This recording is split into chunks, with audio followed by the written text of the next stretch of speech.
Bon retour sur ce plateau. C'était donc la prise de parole du président de la République du Cameroun, son Excellence Paul Biya, en France il y a quelques jours. Je vais tout d'abord accueillir le dernier invité qui nous a retrouvés sur ce plateau, Alex Nguepi. Bonjour. Bonjour, parfait. Bonjour aux millions de personnes qui nous suivent ce jour. Un bonjour très appuyé au chairman du peuple aussi, qui actuellement se trouve du côté de la Belgique. Il est en tournée internationale où il rencontre la diaspora camerounaise, parce qu'il faut le dire, après sa dernière tournée nationale qu'il a effectuée il y a quelques mois, il était question pour lui de recueillir les avis des Camerounais dans les différentes régions, afin que nous puissions élaborer un programme de gouvernance 2025-2030. Donc, il est aussi allé à la diaspora, recueillir les avis de la diaspora camerounaise, afin de comprendre leurs attentes actuelles, de réactualiser leurs attentes pour ce programme. Entre autres, déjà, les avis qui ont été favorables, que nous avons déjà défendus, c'était la reconnaissance de la double voire triple nationalité, que la diaspora a réitéré, le vote de la diaspora. Plus loin, la diaspora demande qu'il y ait un poste de sénateur, qu'il y ait des postes de sénateurs dévolus à la diaspora. C'est-à-dire qu'il ne doit pas seulement être des électeurs, mais il doit aussi être des acteurs politiques. C'est-à-dire qu'on permet à la diaspora d'être député ou sénateur. Donc, comme je vois cela. Merci Alex Nguepi. On commence avec Saint-Éloi Bidou pour ce qui est de la deuxième problématique inscrite à l'ordre du jour. Saint-Éloi, pendant pratiquement 10 minutes, le président de la République s'est adressé au monde entier. Et nous l'avons dit, c'était à l'occasion de la commémoration du 80e anniversaire du débarquement de Provence. Le président de la République a abordé un certain nombre de sujets. Avant d'aller en profondeur sur ce qu'a dit le président Paul Biya, je voudrais d'abord que nous fassions une autre analyse, peut-être une analyse sémiotique, avec tout ce qui a été dit au niveau des réseaux sociaux et même dans certains médias. Certains disent qu'on a vu un président de la République non seulement lucide sur le plan mental, mais également presque au top au niveau du physique. Votre commentaire? C'est vous qui avez parlé de sémiotique tout à l'heure. Oui. Je me dis que l'intervention du président à ces assises était plus politique qu'objective. Pourquoi a-t-on choisi le président Biya? Tout le monde sait que les 2 ou 3 dernières apparitions du président de la République se sont terminées en spectacle de désolation, parce qu'on avait des réserves sur l'état de santé du président, sur sa lucidité. Non, c'était public, non? Vous parlez de quelle sortie? C'était public. Vous parlez de quelle sortie? C'était public. Avec Macron, c'était public, où le président avait donné l'impression de ne plus être lucide. Ah, vous dites que l'impression... Oui, non, de toutes les façons, c'est ce qu'on a vu. Par rapport au président qu'on a vu aujourd'hui, je crois qu'il était en train de passer un examen probatoire. Un examen probatoire parce que même dans les chancelleries, on émet des réserves, de sérieuses réserves sont émises, et par les populations, et par les chancelleries, et par tout le monde, sur la gouvernance, que c'est le président qui gouverne encore le Cameroun. Tout le monde émet des doutes. Mais le président avait donc été en face d'une situation où il devait apporter la preuve de sa lucidité, la preuve de sa maîtrise de la barque, la preuve qu'il est encore le grand maître. Et est-ce qu'on peut dire qu'il a réussi l'examen? Il a réussi. Il a réussi parce que la France, vous savez, en politique, on se donne des coups à tous les niveaux.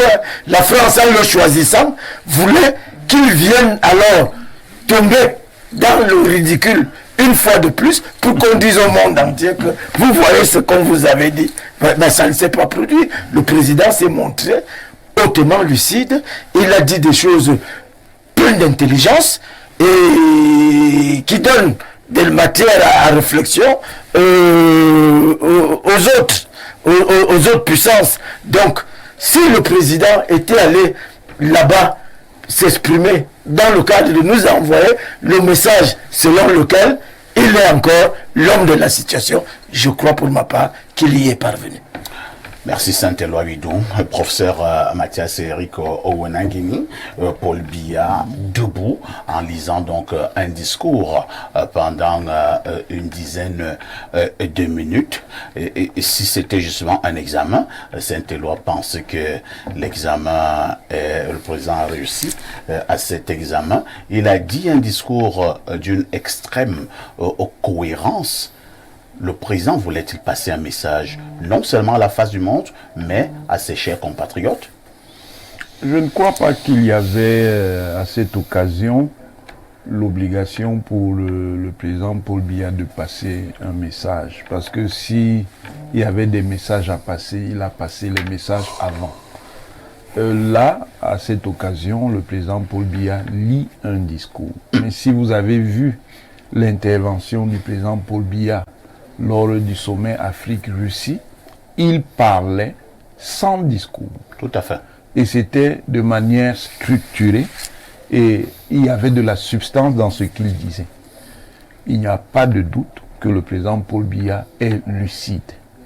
Maintenant, c'est un être humain comme tous les autres. Il a un certain âge. Il peut donc avoir une certaine usure, mais pour la lucidité, il n'a strictement aucun problème.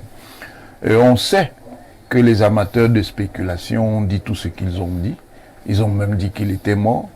On a vu un parti politique se mobiliser d'ailleurs à ce sujet, nous laissant croire que le président de la République... Il s'agit de quel parti? Mais vous-même, vous le connaissez. Non, nous ne faisons pas des devinettes ici, professeur. C'est du MRC. Du MRC. Bien sûr, qui à un moment donné s'est demandé si le président Paul Biya était vivant.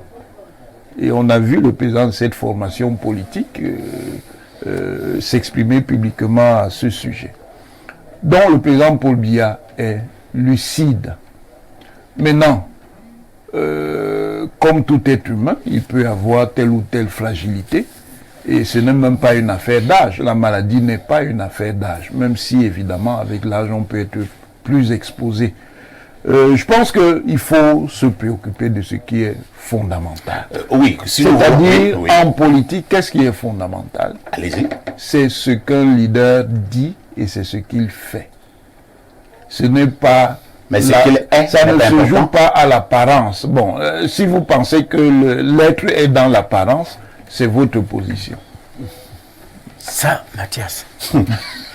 Si nous pensons que l'être est dans l'apparence. Si vous pensez que l'être est dans l'apparence, c'est votre position.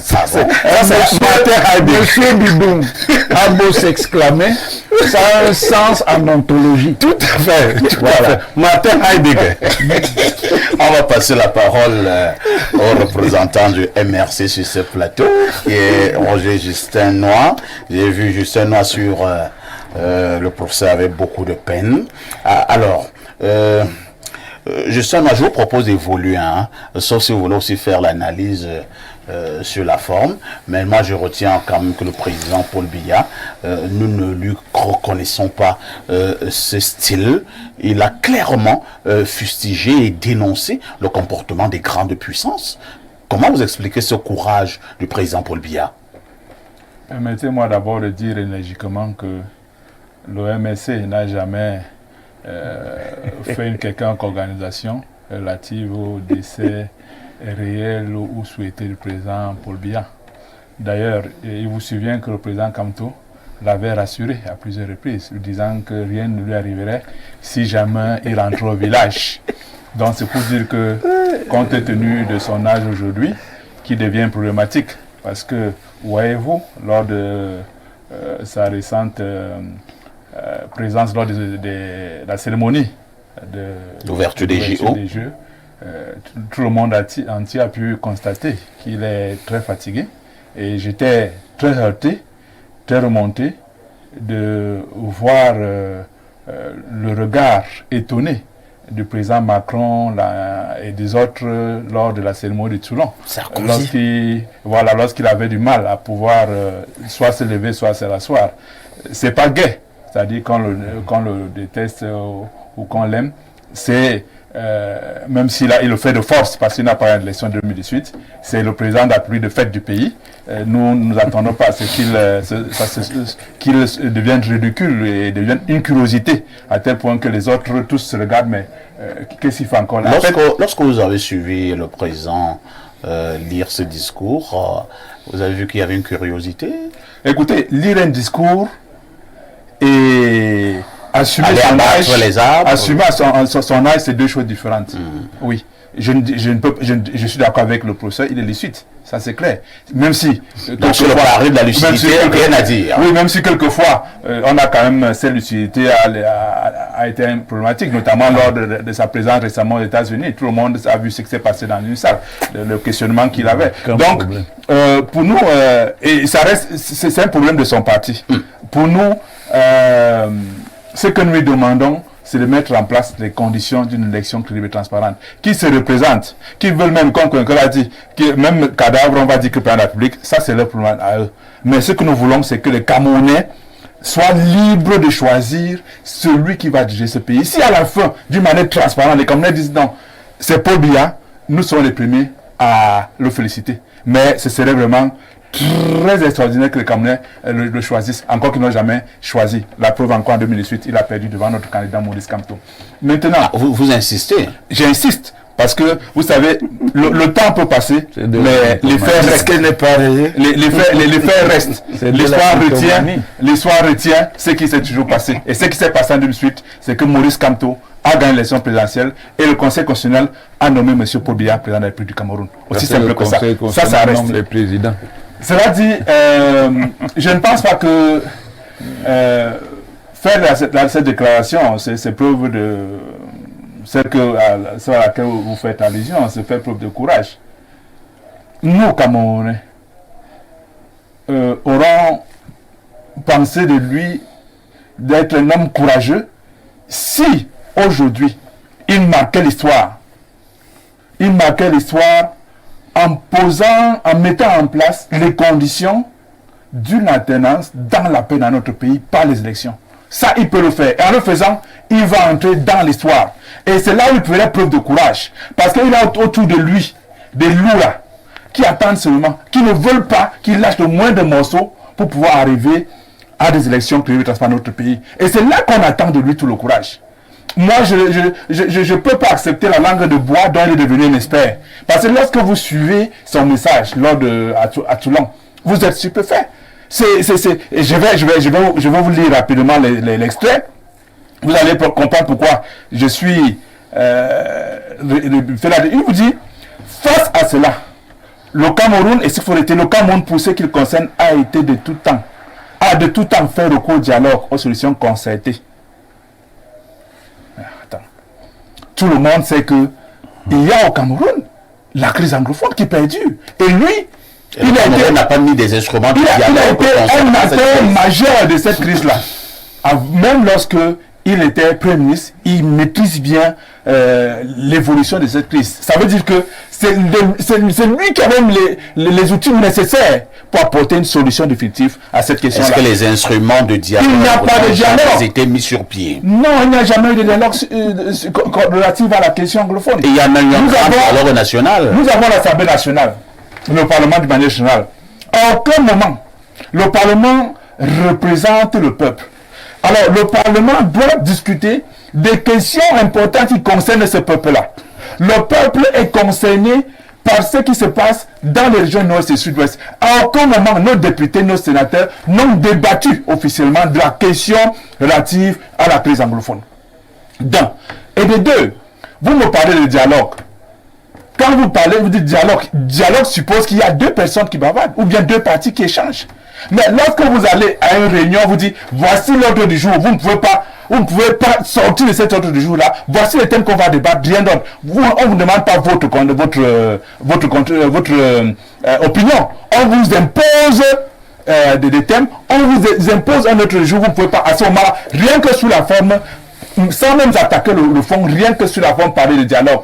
Non, ce qui s'est passé en 2020 au Cameroun, c'était le grand monologue national imposés par le régime RDPC, qui seuls pensent qu'ils ont une sorte de boule magique pour apporter des solutions. Durant 42 ans déjà, ils n'arrivent pas à apporter des problèmes aux solutions des Camerounais. Les Camerounais aujourd'hui sont plus pauvres que jamais. Le Cameroun aujourd'hui est un pays très endetté. Au Cameroun aujourd'hui, nous avons plus de 121 000 km de route, dont moins de 10%, à peine 8% sont bitumés. Alors, allez-nous voir l'état de ces 8% de routes-là. Moi, je sors de l'Ouest, j'ai fait la route Bafoussam.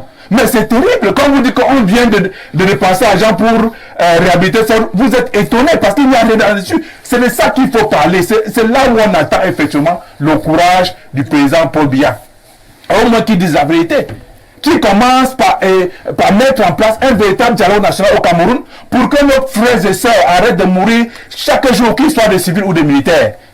Nous en sommes aujourd'hui, on parle à plus de 12 000 morts. C'est beaucoup. C'est beaucoup pour un pays comme le nôtre. Nous n'avons que 3 millions de Camerounais. Si on les laisse mourir, sans oublier l'impact économique de la crise anglophone sur la croissance de notre pays en termes de PIB, c'est beaucoup d'argent que nous perdons. Les ressources de l'État qui sont affectées auraient pu être utilisées ailleurs. Et d'ailleurs, une bonne partie de ces ressources affectées sont détournées encore par les voleurs encore blancs.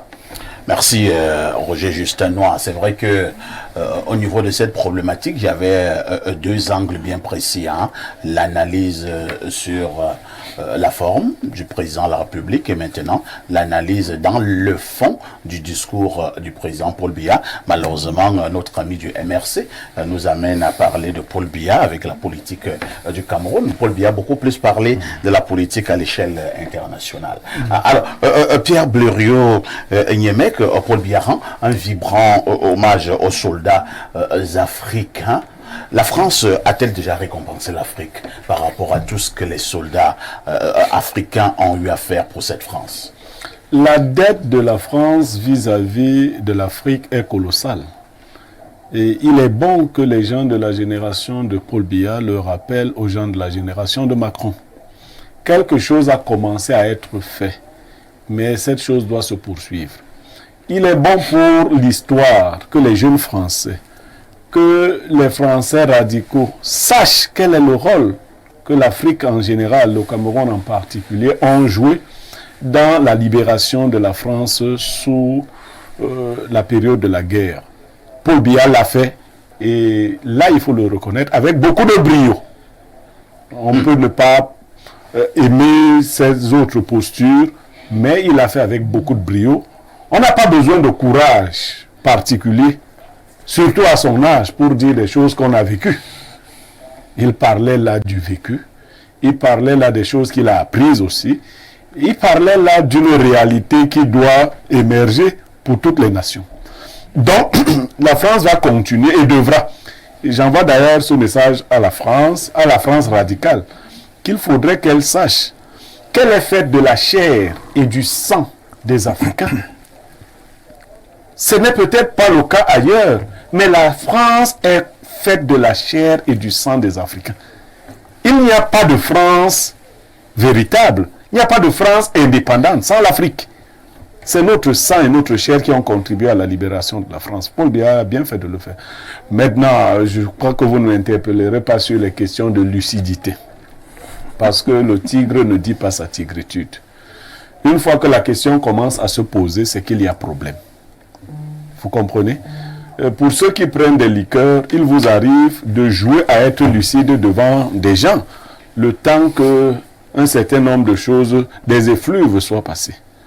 Donc ça peut arriver à toute autre personne. Et à la fin, vous êtes étonné que les gens n'aient pas compris que vous n'étiez pas lucide vous-même.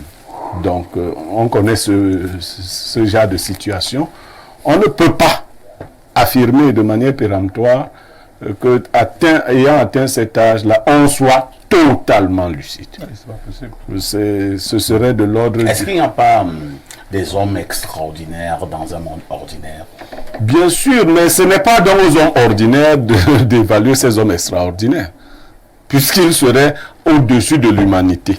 Mais en fait, nous aimons la mystification et le messianisme. Nous pouvons mystifier les nôtres, leur affecter des pouvoirs qu'ils n'ont plus ou qu'ils n'ont pas. La preuve, c'est que les grandes cérémonies qui interpellent le chef de l'État, vous savez, de plus en plus aujourd'hui, il se fait représenter dans des situations où, par le passé, ce n'est que lui-même qui se présentaient. Peut-être qu'il se prépare la main. Non, on a au Cameroun aujourd'hui l'un des défilés les plus courts de tous les cérémonies qu'on a souvent vues par le passé, et on sait pourquoi. C'est-à-dire qu'au Cameroun, je crois que le défilé fait actuellement 1h30. Quand j'étais enfant... Pour le cas du défilé, est-ce qu'on reconnaît la beauté, la splendeur d'un défilé lorsqu'il aura mis 6 heures de temps? Non, c'est des grands moments de rencontre avec le chef de l'État et vous. Pour cela, bien évidemment, nous passions beaucoup de temps en présence de notre chef. Attention à une expulsion. Bon, expulsion du RDPC? Non. Non. Non, c'est des grands moments de rencontre. Lorsque nous étions plus jeunes, ça se mesurait à ça. Le défilé de Yaoundé commençait et il durait 4 à 5 heures de temps. La soirée était importante. Les gens y allaient depuis 16 heures pour rentrer à des heures. Ben, vous ne pouvez pas... Nous sommes dans la même humanité. Les règles de l'humanité ne varient pas. Que vous soyez président ou je ne sais pas qui d'autre. Merci Pierre Blériot.